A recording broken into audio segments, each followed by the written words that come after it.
And we have to answer the question, well, why not put blobs in the database? And in MySQL today, these are the motivating reasons for not doing it.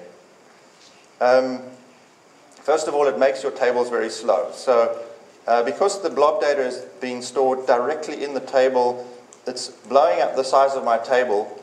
The rows are getting very big, and when MySQL wants to read a field out of the row, it's got to load the entire row and has to allocate memory for that entire row. And that's and if it's has to scan a lot of rows, obviously it's using a lot of memory, it's costing a lot of disk I/O and that kind of thing. And if you're doing a sequential scan, well, you know, a few blobs can make that impossible.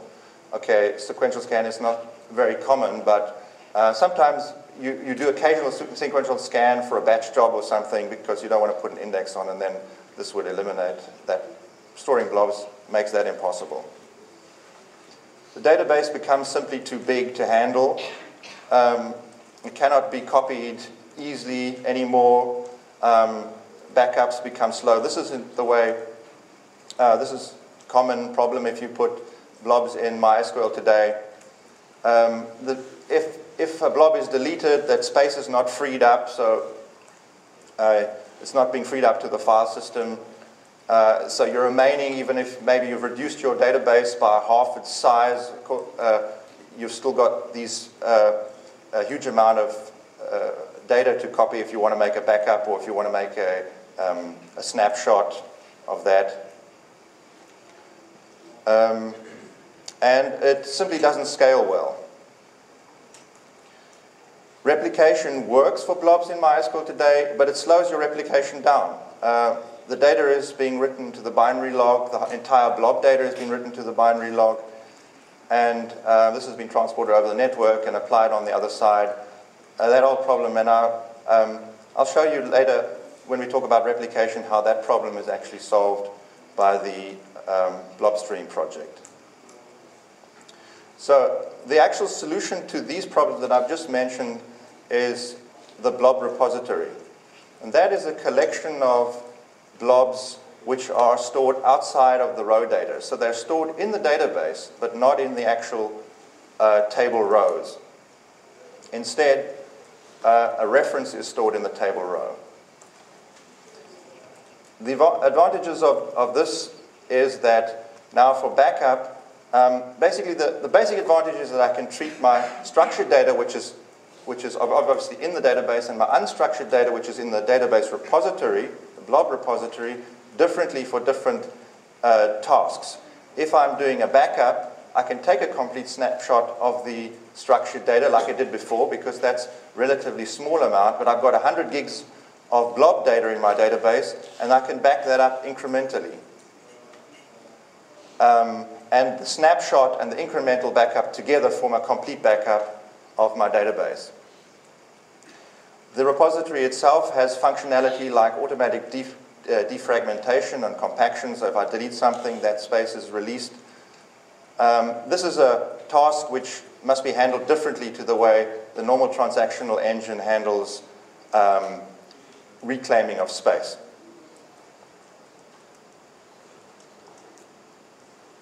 And then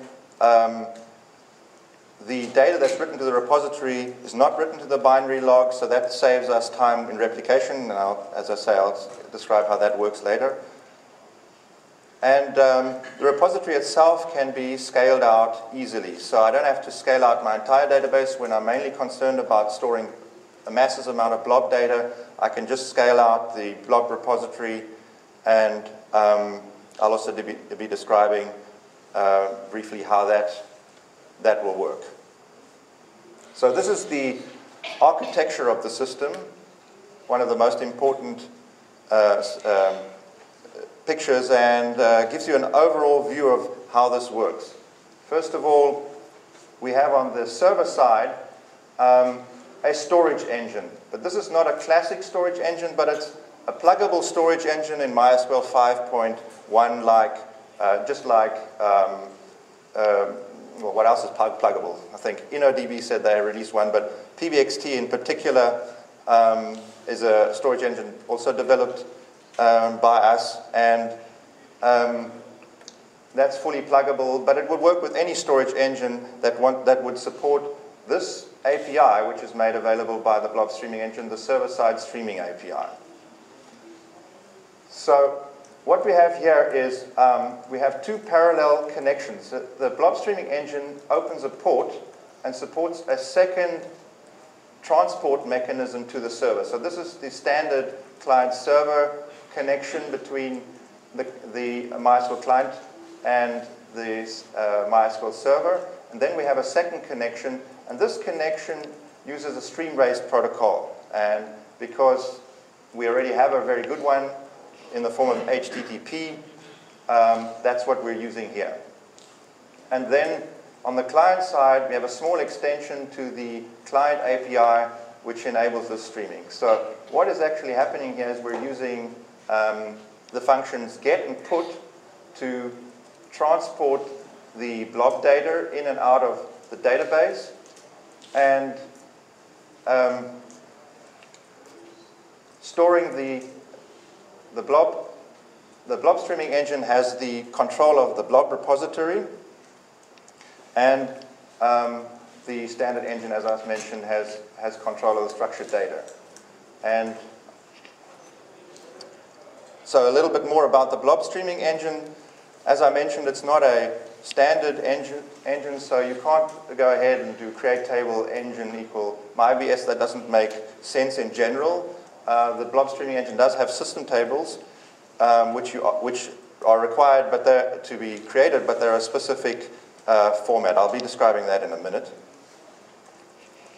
Then, as I said, this second channel is supported by the fact that the BLOB Streaming Engine has a mini web server built in and supports get and put. Default port then is 8080, but that's a system variable so that you can set it.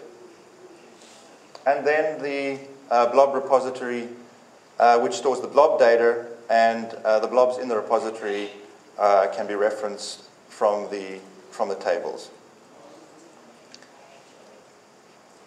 And as I mentioned, the server-side API, which allows for referencing and dereferencing the blobs.